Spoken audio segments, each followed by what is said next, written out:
সবাইকে exclusive model test পরীক্ষায় স্বাগতম।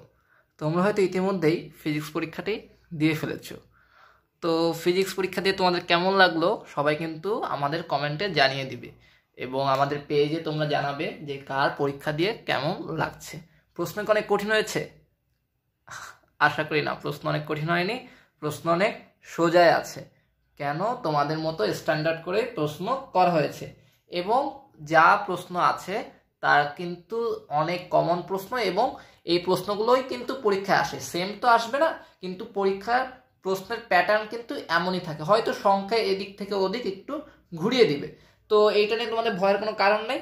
আমরা আজকে ফিজিক্সের কিছু টপিক, যেহেতু অ্যাডমিশন তো বিস্তারিত আলোচনা করা যাবে না, আমি অঙ্কগুলো কীভাবে সলভ করা যায় বা কি এই অঙ্কগুলো অবজেক্টিভে কিন্তু আসে, সেই অঙ্কগুলো আমি তোমাদের এখন দেখিয়ে দিব। আশা করি এই অঙ্কগুলো দেখার পরে তোমাদের অনেক হেল্পফুল হবে।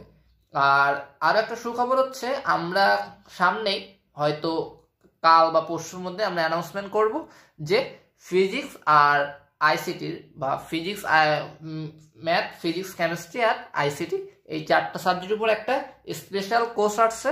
সেই কোর্সে তোমরা লাইভ গুগল মিটে আমাদের সাথে সরাসরি ক্লাস করতে পারবে এবং ক্লাস সাথে এবং মডেল টেস্ট, তারপর কুইজ, পূর্ণাঙ্গ প্রস্তুতি, ফাইনাল পরীক্ষা, নোট সব কিছু সেখানে দেওয়া হবে এবং ওই কোর্সটা তোমরা করলে আশা করি অনেক উপকৃত হবে।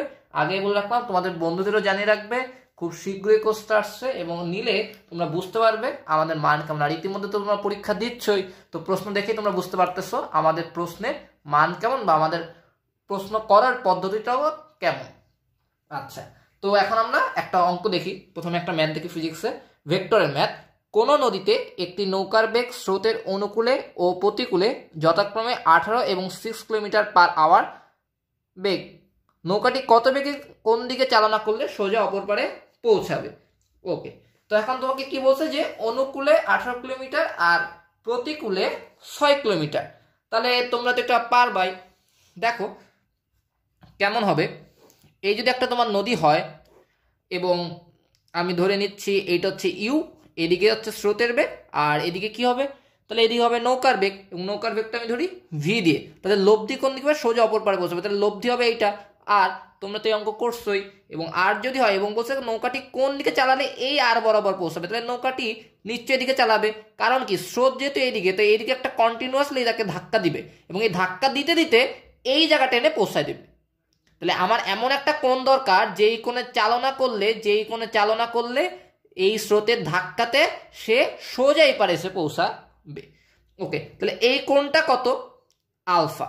আর এই যে লব্ধির সাথে যে কোণটা, তোমরা জানো লব্ধির সাথে যে অনুভূমির কোণ সেটা হচ্ছে থিটা, আর এটার মান কত? 90 ডিগ্রি। ওকে, তাহলে লব্ধির সাথে এই কোণটা হচ্ছে থিটা, 90 ডিগ্রি।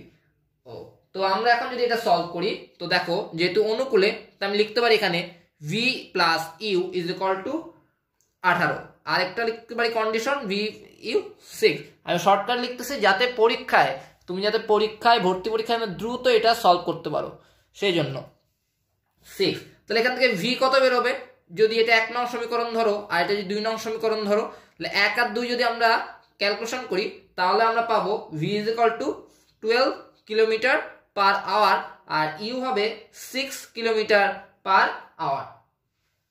ঠিক আছে, এখন তুমি এখান থেকে কিভাবে বের করবা যে থিটা আলফার মানটা তুমি কিভাবে বের করবা? তো এমন যখন অঙ্ক থাকে, তোমার যখন এমন টাইপের একটা অঙ্ক থাকবে, তা আমরা জানি tan theta is equal to কি বলতো? V sine alpha divided by u plus v cos alpha. তো এখান থেকে কি হবে? ট্যান 90 মান কত? 1/0, অসংজ্ঞায়িত, তাই হবে ভি সাইন আলফা আর u plus v cos alpha. তো আমি যদি এখানে নিচে ক্যালকুলেশন করি, u plus v cos alpha is equal to কি হবে? 0। তাহলে ইউ ইজ ইকুয়াল টু কি হবে? মাইনাস ভি কস আলফা, বা cos alpha is equal to কি হবে? দেখো cos alpha is equal to হবে মাইনাস ইউ বাই ভি। তাহলে এখান থেকে আলফা কত হবে বলতো? Cos inverse minus u by v. তাহলে ইউ এর মান কত ছিল? দেখো ইউ এর মান ছিল 6 আর তোমার এখানে ভি এর মান ছিল কত? 12। তাহলে 6 আর 12 কত হবে মাইনাস হাফ, তাহলে কস ইনভার্স কত হবে হাফ, সেটা কি মাইনাস, এবং এটার মান কত হবে মাইনাস হাফের এই মানটা হবে নিশ্চয়ই 120 ডিগ্রি। এখন তুমি এটা মনে রাখবা কিভাবে, একটা সহজ বিষয়, যে বলবা যে এত বড় অঙ্ক করবো ভাই 1 মিনিট তো আমার অঙ্ক করতে চলে বা 30 সেকেন্ড যাবে, যত দ্রুতই করি 30 সেকেন্ড যাবে। যখন স্রোতের বেগের মান অর্থাৎ ইউ ইজ ইকুয়াল টু যখন 2u ইজ ইকুয়াল টু যখন ভি হবে, অর্থাৎ ইউ এর মানটা দ্বিগুণ করলে ভি এর সমান হয়। কথা খেয়াল করো, স্রোতের বেগকে 2 দ্বারা গুণ করলে যদি ভি এর সমান হয় অর্থাৎ নৌকার বেগের সমান হয়, তখন আলফা হবে 120 ডিগ্রি। আমি আবার বলতেছি, স্রোতের বেগ যদি নৌকার বেগের অর্ধেক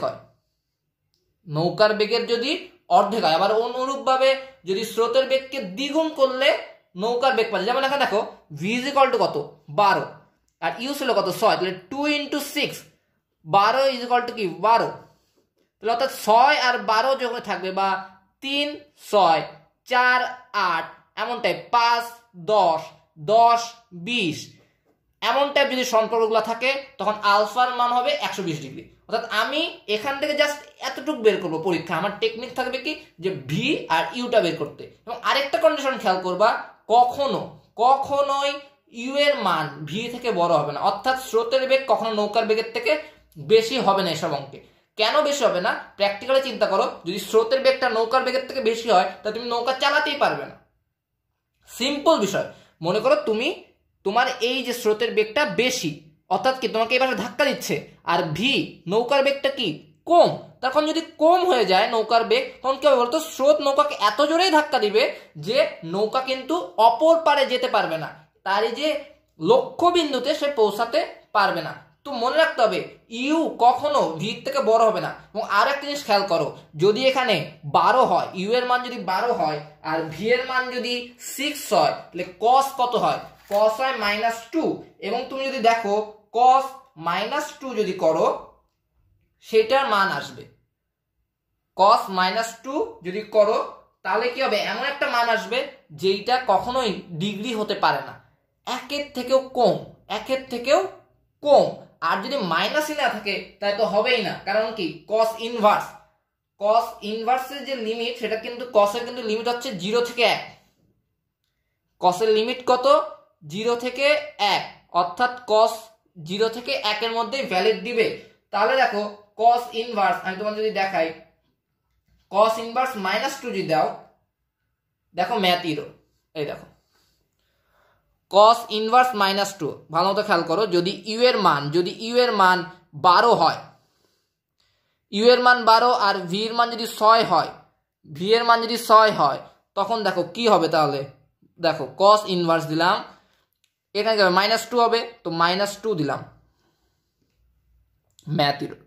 কেন, কস 0 থেকে 1 এর মধ্যে ভ্যালিড নিবে, 2 নিবে না। দেখো কস যদি আমি 2 লিখি, কস ইনভার্স যদি 2 দিই ম্যাথ ইরোর, ইভেন কি কস ইনভার্স -1.1 দিই, মানে 1.1 ম্যাথ ইরোর, 1 এর বেশি সে নিবেই না। তো তোমার এখানে কি মনে রাখতে হবে ভাইয়া, এখানে মনে রাখতে হবে যে ইয়েস, ইউ এর মান অর্থাৎ স্রোতের বেগ সব সময় নৌকার বেগের থেকে কম হবে, স্রোতের বেগ অবশ্যই নৌকার বেগের থেকে কি হবে, কম হবে। বোঝা গেছে এই পর্যন্ত? আমি আশা করি তোমরা সবাই অঙ্কটা বুঝতে পারছো।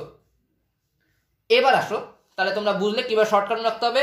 যদি নৌকার বেগের অর্ধেক হয় স্রোতের বেগ, তাহলে হবে 120 ডিগ্রি। নৌকার বেগের অর্ধেক হবে স্রোতের বেগ 120 ডিগ্রি। অঙ্ক করা লাগবে না, আমার টেকনিক মুখস্থ। নৌকার বেগের থেকে স্রোতের বেগ যদি অর্ধেক হয় 120 ডিগ্রি উত্তর, যে কোনো অঙ্ক দেখো।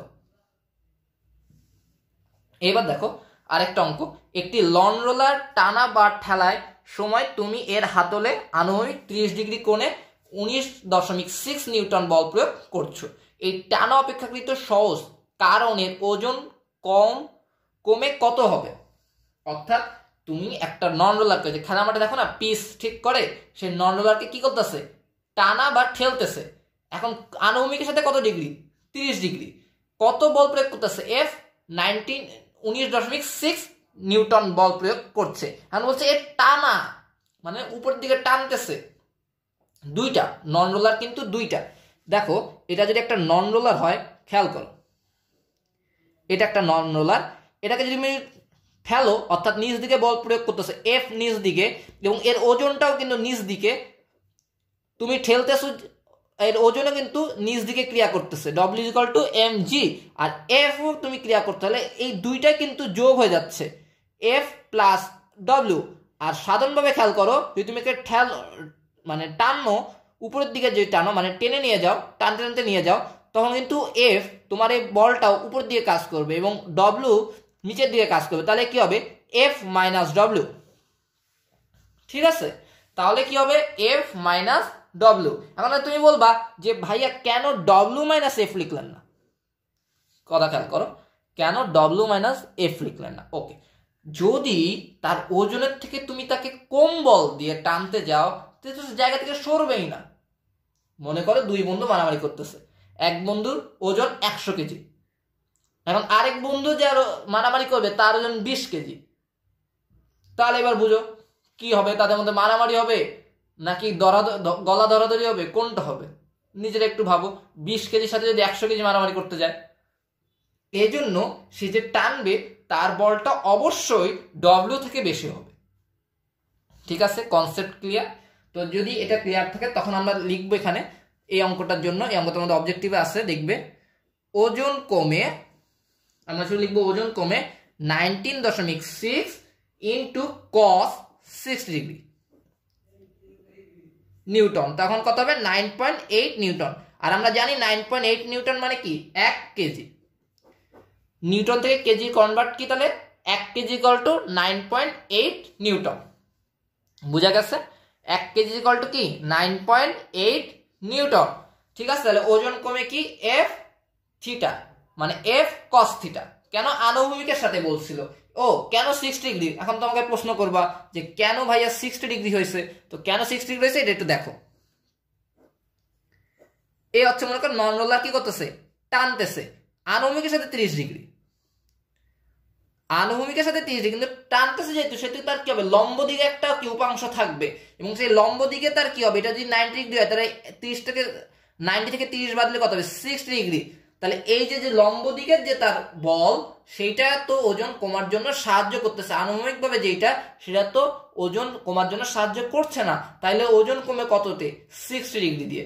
তো তোমরা আশা করি বুঝতে পারছো। এরপর দেখো, দুটি ভেক্টরের মধ্যে একটি অন্যটির দ্বিগুণ, দুটি ভেক্টরের মধ্যে একটি কি অন্যটির দ্বিগুণ, এবং এদের লব্ধির মান বড় ভেক্টরটি সমান হলে ভেক্টর দ্বয়ের মধ্যকার কোণের মান কত? দুটি ভেক্টরের মধ্যে একটি অন্যটির দ্বিগুণ, মানে একটা ভেক্টর যদি এক্স হয় আর একটা ভেক্টর হবে কত? 2x, এবং লব্ধির মান বড় ভেক্টরটি সমান, তাহলে কি হবে? লব্ধির মান কি হবে? 2x। তখন এদের মধ্যকার কোণ কত হবে? ওকে, এদের মধ্যকার কোণ কত হবে? দেখো আমরা লিখি এখানে 2p স্কয়ার লব্ধি ইকুয়াল টু পি স্কয়ার, বড় ভেক্টর লিখলাম 2p square is equal to কি প্লাস লিখবো 2p into 2p cos theta. তাহলে কি লেখা যায় দেখো, cos theta is equal two -1/4। তখন কি হবে? থিটা ইজ ইকুয়াল টু হবে cos ইনভার্স -1/4। এটা তোমরা যদি সলভ করো তাহলে তোমরা অ্যান্সার পেয়ে যাবে। ঠিক আছে, 2p কি? আর p হচ্ছে একটা ভেক্টর, 2p আর একটা ভেক্টর, 2 ইন্টু পি কিউ পড়ছে যেটা, সেখানে p আর এই 2p cos থিটা। এখন এইগুলো ক্যালকুলেশন করলে কি হবে? cos থিটা ইকুয়াল টু 1/4 বেড়ে যাবে। এবং সব সময় এমন অঙ্ক আসলে 1/4 যদি একটা অন্যটার দ্বিগুণ এবং বড় ভেক্টরটি সমান হয় তাহলে কি হবে? -1/2, -1/4, -1/4। এগুলো হচ্ছে মনে রাখবা। এরপর দেখো, দুটি ভেক্টরের স্কেলার গুণফল 20 একক। স্কেলার যে গুণফল ভেক্টরে সেটা হচ্ছে 20 একক। এদের ভেক্টর গুণফলের মান 6√2 একক। ভেক্টর দ্বয়ের মধ্যবর্তী কোণ কত? কিভাবে করবা? এটা মনে করো অবজেক্টিভে আইছে। এখন এটা কিভাবে করবা? একদম সহজ। আমরা তো জানি পিচ্চিকালে পড়ছি এবি সাইন থিটা মানে কি। এবি সাইন থিটা মানে কি বলো তো? 6√2 না? এবি সাইন থিটা কি? ভেক্টর গুণফল। সাইন থিটা আসলেই ভেক্টর গুণফল। সাইন থিটা আসলে কি? ভেক্টর গুণফল। কেন? কারণ আমরা জানি a b sine theta is equal to a cross b, a vector cross b vector, এদের মান হচ্ছে কি এবি সাইন থিটা। আর আরেকটা জানি কি আমরা a b cos theta is equal to কিন্তু 20। কেন? A b cos theta is equal to a dot b. তাহলে তো এখন পারবোই সাইন আর কস কিসের মধ্যে সম্পর্ক যাবে বলো তো? Tan theta is equal two লিখতেই পারি আমি 6√2 সাইন বাই কস। ট্যান থিটার মান তো জানোই সাইন বাই কস, এ তো সবাই জানো। 6√2 ইকুয়াল ডিভাইড বাই 20, তাহলে কি হবে 22 ডিগ্রি 59। এটা হচ্ছে উত্তর। একদম সিম্পল ব্যাপার, একদম সিম্পল ব্যাপার। মধ্যবর্তী কোণ কত তোমরা বের করে ফেলতে পারবে, ক্যালকুলেটরে চাপ দিলে অঙ্কটা হয়ে যাবে। আচ্ছা, এরপর একটা মজার অঙ্ক আছে, গতিবিদ্যা টপিকের একটা মজার অঙ্ক আছে, সেটা হচ্ছে 45 মিটার উঁচু থেকে একটি বল ফেলে হলো। 45 মিটার উঁচু থেকে একটি বল ফেলা হলো, অন্য একটি বল একই সময় 30 মিটার পার সেকেন্ড বেগে উপরে নিক্ষেপ করা হলো, কখন ও কোথায় তারা মিলিত হবে? কি বলছে? 45 মিটার উঁচু থেকে একটি বল ফেলা হলো, অন্য একটি বল একই সময় 30 মিটার বেগে উপরে নিক্ষেপ করা হলো, কখন ও কোথায় তারা মিলিত হবে? এই অঙ্ক যদি তুমি করতে যাও ভার্সিটিতে বা বুয়েট টুয়েট করতে যদি আসে অবজেক্টিভ, তোমার কিন্তু জীবন শেষ একদম ভাইয়া, জীবনটা তেজপাতা। কিন্তু এই অঙ্কের একটা অবজেক্টিভের জন্য একটা শর্টকাট টেকনিক আছে, একটা সূত্র আছে, এবং যে সূত্র দিয়ে তুমি মুহূর্তে অঙ্ক করতে পারবা, একবারে মুহূর্তে। এখন আমরা দেখা দিচ্ছে কখন ও কোথায় মিলিত হবে, কখন একটা সময় আছে, সেই সময়ের জন্য সূত্র হচ্ছে t is equal to h by v। h কোনটা দেখো 45, v কোনটা 30, ভাগ করো 45 ভাগ 30। তোমাদের দেখিয়ে দিচ্ছি 45 ভাগ 30 করলে কত আসে দেখো, আসে 1.5, আসে কত 1.5 সেকেন্ড, এবং এটার উত্তর কিন্তু 1.5 সেকেন্ড। আর এরপর হচ্ছে আরেকটা সূত্র হচ্ছে, লিখে নাও তোমরা, কোথায় মিলিত হবে সেটার জন্য লিখবা h prime. h prime is equal to h minus g by 2 আর h by v square. h prime is equal to h minus g by 2 h by v square. এখানে h কোনটা 45 আর g হচ্ছে 9.8 ডিভাইড বাই কত হবে 2, আর h কত 45, v হচ্ছে 30 square. Answer হয়ে যাবে 33.98 মিটার।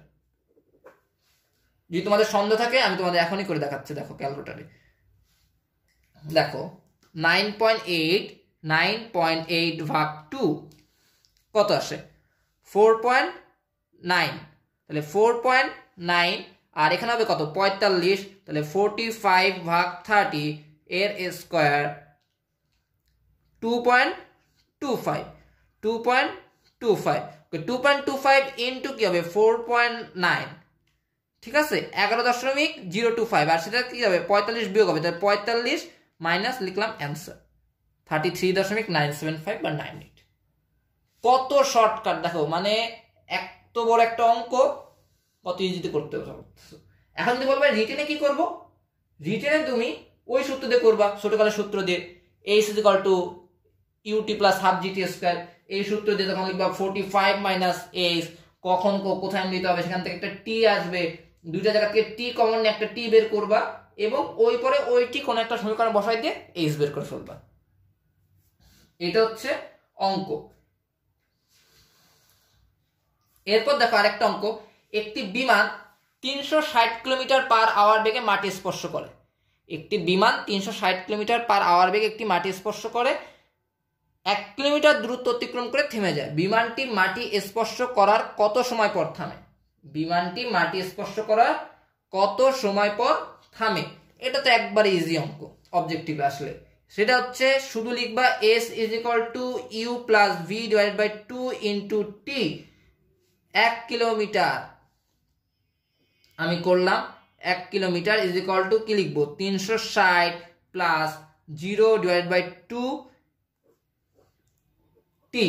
তাহলে এখান থেকে কি বেরোবে বলো তো, এখান থেকে বের হয়ে যাবে টি এর মানটা বের করতে, টি ইজ ইকুয়াল টু হবে 20 সেকেন্ড। কিলোমিটার পার আওয়ার আছে, এখানে সেকেন্ডে নিয়ে গেলে তোমরা দেখবা এটা 20 সেকেন্ডে বের হয়ে গেছে। ঠিক আছে,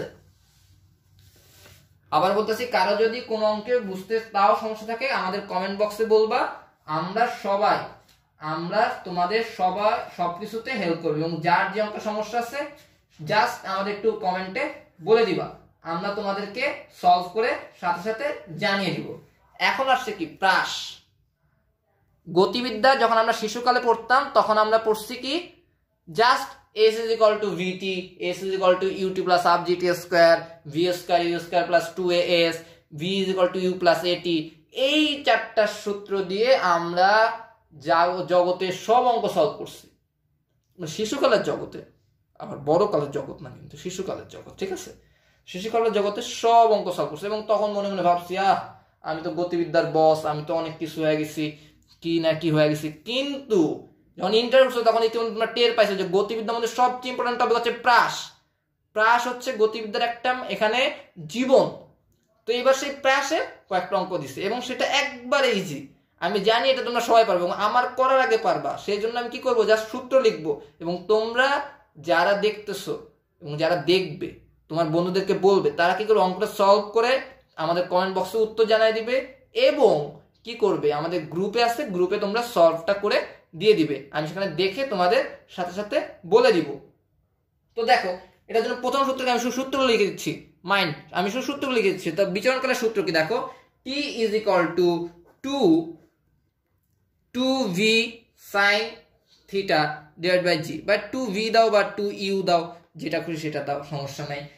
বি সূত্র কি হবে দেখো, বলটির সর্বোচ্চ কত উপরে উঠে, সর্বোচ্চ উচ্চতায় ওঠার সূত্র কি, h is equal to u sine theta এর স্কয়ার ডিভাইড বাই কি 2g, ইউ সাইন থিটা এর whole square, u square sine square theta. তা আমি দিছি u sine theta whole square দিচ্ছি, একবারে সুবিধাতে, যেটা ক্যালকুলেশনের সুবিধা হয়। কেন সমস্যা হয়, সাইন স্কয়ার থিটা, ওরে বাবা, এটা কি সাইন টু থিটা ভাইয়া, নাকি সাইনের স্কয়ার তারপর থিটা, নাকি সাইন থিটা মান বের করে স্কয়ার, কত যে সমস্যা ফেস করছে আমি যখন স্টুডেন্ট পড়াইছি, এটা আমি নিজেও জানি, এবং আশা করি তোমরা হয়তো যখন মাত্র ইন্টার ভর্তি ছিল তখনও এমন সমস্যায় পড়ছো এবং টিচারদেরকে এইসব প্রশ্ন করছো।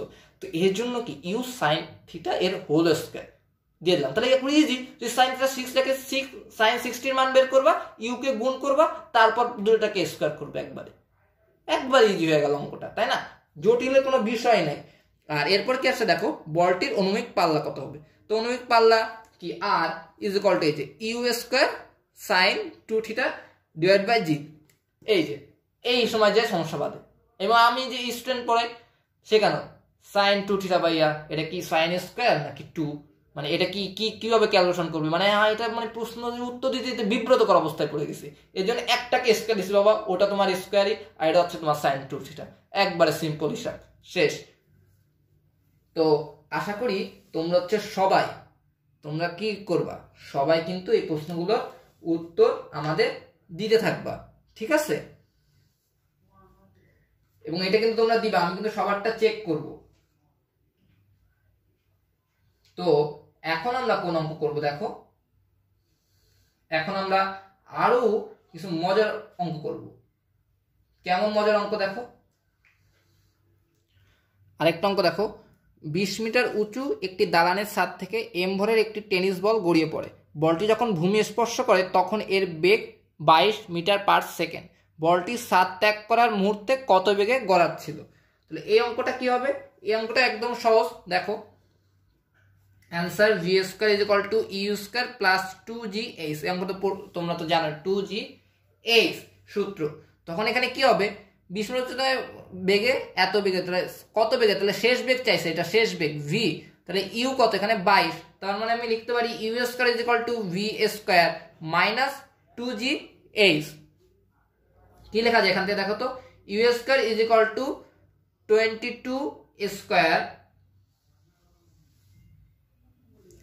না এটা বলটি ছাদ ত্যাগ করার মুহূর্তে কত বেগে গড়াচ্ছিল, এটা কিন্তু ইউ, মুহূর্তে ছাদ ত্যাগ করার মুহূর্তে অর্থাৎ আদি বেগ বের করতে বলছে আমাকে, কত বেগে গড়াচ্ছিল, আর শেষ বেগ তো এটাই, যখন সে পরে ভূমি স্পর্শ করে তখন এর বেগ এটা হচ্ছে শেষ বেগ ভি, এটা মাইনাস কি হবে 2 × 9.8 × 20, অ্যান্সার হবে 90। U square is equal to 90 বা ইউ ইজ ইকুয়াল টু কত হবে 9.59 মিটার পার সেকেন্ড অ্যান্সার। ঠিক আছে, তোমরা বুঝতে পারছো। এরপরে অঙ্কটা দেখো। এরপরে অঙ্ক হচ্ছে একটি বলকে খাড়া উপরের দিকে নিক্ষেপ করা হয় এবং এটি 6 সেকেন্ডে ওঠানামা করে। বলটি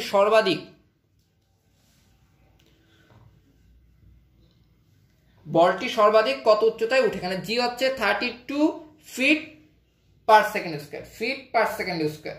তো এমন অঙ্ক দিলে তোমাদের ঝাম লেগে যায়। হ্যাঁ, এটা কিভাবে হবে? এখানে বলছে 6 সেকেন্ড ওঠানামা করে, মানে কি দেখো 6 সেকেন্ডে ওঠানামা করে একটি বলকে খাড়া উপর দিকে নিক্ষেপ করা হলে সেটা কি টি বিচরণকাল।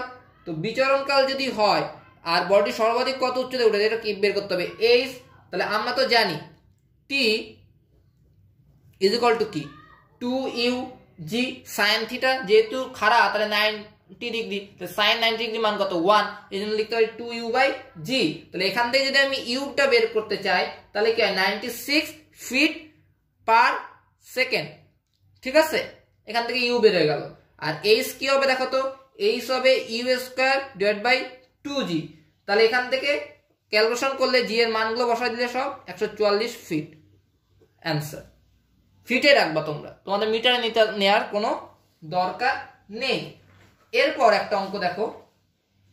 এই অঙ্কটা তো একদম তোমাদের মানে চিরাচরিত অঙ্ক, এটা তো মনে করো তোমরা 9-10ও করছো এবং আমি জানি এই অঙ্ক তোমরা সবাই পারবে এবং ইতিমধ্যে হয়তো সবাই খাতায় করেও ফেলেছো।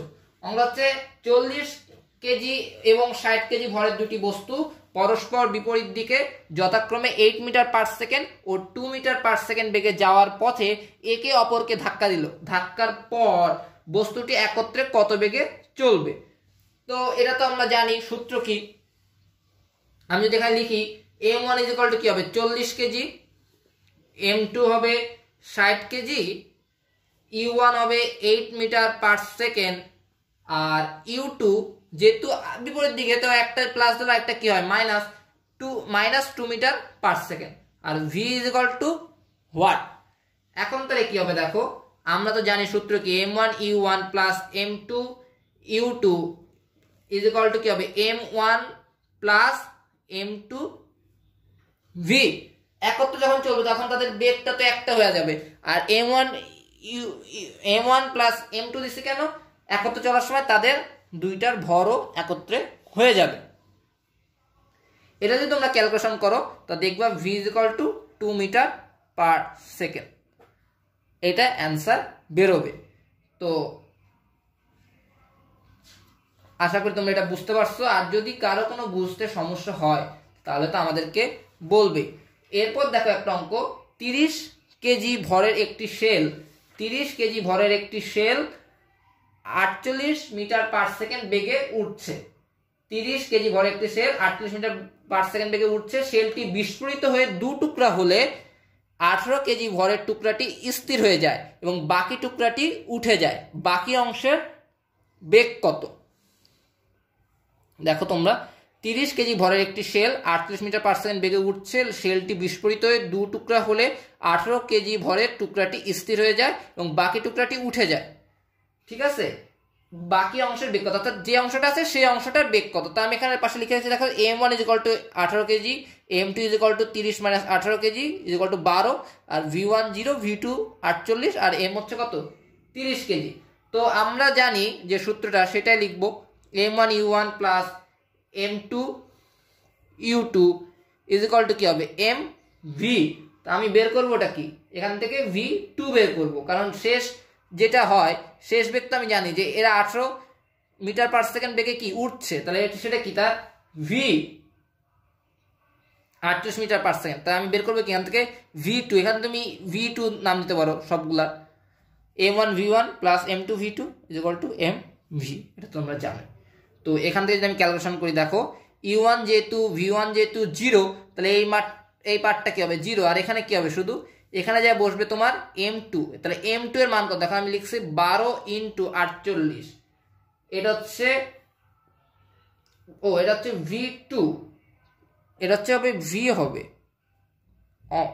প্রশ্ন বলে দেখো 30 কেজি ভরের একটি শেল 48 মিটার পার সেকেন্ড বেগে উঠছে, শেলটি বিস্ফোরিত হয়ে 2 টুকরা হলে 18 কেজি ভরের টুকরাটি স্থির হয়ে যায়। অর্থাৎ 18 কেজি যে ভরের টুকরা সেটা স্থির, যেমন সেটা যদি 18 কেজি যদি M1 হয় তাহলে V1 কত হবে, ওটা স্থির যেহেতু 0, এবং বাকি টুকরাটি উঠে যায়, বাকি অংশ বের করতে হবে, বাকি অংশের বেগ আমার বের করতে বলছে, তার মানে কি V2 বের করতে বলছে, V জানে 48, তাহলে এখানে কি হবে, এখানে কি হবে, M এর মান হবে তোমার হচ্ছে M এর যে মোট মানটা সেটা হবে কি, M এর মান হবে কিন্তু 30, এই যে 30 কেজি, 30 ইন্টু 48, তাহলে V2 হবে এখানে তোমার 120 মিটার পার সেকেন্ড। এটা হচ্ছে তোমার অ্যান্সার। ঠিক আছে, আরেকটা অঙ্ক, এবং এটা তোমাদের তো একদম চেনা অঙ্ক, একদম চেনা অঙ্ক, এটা তো মানে না করালেও আমি জানি প্রত্যেকেই পারবে, এটা প্রত্যেকেই করতে পারবে, এবং জানি এটা সবার হবে, এইটা সবাই করতে পারবে। কেন, এটা তো 9-10 মনে হয় বহুবার করছে, আর ইন্টার লাইফে তো করছে যে 30 মিটার উচ্চতা থেকে একটি বস্তুকে বিনা বাধায় পড়তে দিলে কোথায় ওর গতিশক্তি বিভব শক্তি দ্বিগুণ হবে, কোথায় ওর গতিশক্তি বিভব শক্তি দ্বিগুণ হবে। এই অঙ্কটা সবাই করে আমাদের কমেন্ট বক্সে উত্তর বলবা এবং আমাদের গ্রুপে সবাই সাবমিট করবে। এটার উত্তর হবে, আমি বলে দিচ্ছি, h = 30 মিটার। এটার উত্তর হবে কত, h = 30 মিটার, এটা তোমাদের HW। এটা তোমরা করে আমাদের গ্রুপে জানাবা, এবং আমাদের কমেন্টে, এই ইউটিউবের কমেন্টে তোমরা কি করবা, এই উত্তরটা জানিয়ে দিবা, আমি সেখানে তোমাদের বলে দিব যে এটা হয়েছে কি হয়নি। এরপর দেখো আরেকটা অঙ্ক, যে 50 কেজি ভরের এক ব্যক্তি 5 সেকেন্ডে এতগুলো ধাপ সিঁড়ি বেয়ে উঠে। ঠিক আছে, 50 কেজি ভরের এক ব্যক্তি 5 সেকেন্ডে কোনো সিঁড়ি বেয়ে 20 ধাপ উপরে উঠলো, প্রতি ধাপের উচ্চতা 10 সেন্টিমিটার, লোকটি কত ক্ষমতা ব্যবহার করলো। এগুলো তোমাদের পরীক্ষায় কিন্তু আমি দিয়েছি। তো সেখানে কি হবে দেখো, একদম ছোট, P = আমরা জানি mgh/t, তখন কি হবে দেখো, m এর মান কত, এখানে 50 ইন্টু 9.8, আর h হবে কি দেখো 20 ধাপ উঠছে, কত 10 সেন্টিমিটার করে প্রতি ধাপ, তাহলে 20 ইন্টু 10, যেহেতু সেন্টিমিটার এখানে কি নিতে হবে, মিটার নিতে হবে, তাই মিটার নিতে গেলে কি করতে হবে, 100 দ্বারা আবার ভাগ করে দিতে হবে, করলাম আমি 100 দ্বারা ভাগ, হয়েছে। আর টি এর মান কত, 5 সেকেন্ড, শেষ। এখানে যদি ওয়াট হবে তো এখানে অ্যান্সার বের হবে 196 ওয়াট। কত ছোট অঙ্ক দেখছো, তোমরা ভাবছো কত বড় অঙ্ক, এত বড় একটা অঙ্ক উত্তর কিভাবে বের করব, একদম ইজি, একদম ইজি একটা অঙ্ক কিন্তু তোমাদের দেওয়া হয়েছে। ওকে, এরপরে দেখো আরেকটা অঙ্ক আছে, এবং এটাই তোমাদের শেষ অঙ্ক। তো আরেকটা অঙ্ক হচ্ছে, এক ব্যক্তি 30 ডিগ্রি ঢালের 5 মিটার উঁচু, 30 ডিগ্রি ঢালের কি করছে, 5 মিটার উঁচু ঘর্ষণবিহীন, 5 মিটার উঁচু ঘর্ষণবিহীন তল বরাবর একটি 100 নিউটন ওজনের ব্লক টেনে তুলছে, 100 নিউটন ওজনে কি করছে, ব্লক টেনে তুলছে। ব্লকটি সমদ্রুতিতে ব্যক্তি কত জুল পরিমাণ কাজ করবে, ব্লকটি সমদ্রুতিতে ব্যক্তি কত জুল পরিমাণ কাজ করবে। সূত্র কি এটার, W = F/H, এবং এখানে F কত 100 ইন্টু H কত 5 মিটার, উত্তর হবে 500 জুল। এখানে থিটার কোনো ক্যালকুলেশনে আসবে না। তো আশা করি তোমরা সবাই অঙ্কগুলো বুঝতে পারছো, এবং কারো কোনো যদি এরপরও জানার কোনো ইচ্ছা থাকে এবং যদি কোথাও বুঝতে অসুবিধা হয়ে থাকে, অবশ্যই আমাদের পেজে আমাদের সাথে যোগাযোগ করবে, আমরা তোমাদের সাথে সাথে উত্তর দেওয়ার চেষ্টা করব, এবং সবাই পরীক্ষা দিয়ে জানাবে কার পরীক্ষা কেমন হলো এবং কে কেমন নাম্বার পেলে, সবাই দেখবে উত্তরগুলো মিলাবে। কারো যদি কোনো মনে হয় যে উত্তরে ভুল আছে বা উত্তর তোমরা বুঝতে পারছো না, অবশ্যই আমাদের জানাবে, আমরা তোমাদের বুঝিয়ে দিব। এবং আবার বলতেছি, সামনে আমরা তোমাদের লাইভ ক্লাসের ব্যবস্থা করছি, যাতে তোমাদের সাথে আমাদের ইন্টারঅ্যাক্টিং আরো ভালো হয়, তোমার সাথে যেন আমাদের সম্পর্কটা আরো ভালো হয়, এবং লাইভ ক্লাস করলে তোমাদের কার কি সমস্যাটা আমি আরো ভালো বুঝতে পারবো, এবং সেই হিসাবে তোমাদের অ্যাডমিশন প্রিপারেশনটা আরো ভালো হবে। সবাইকে ধন্যবাদ।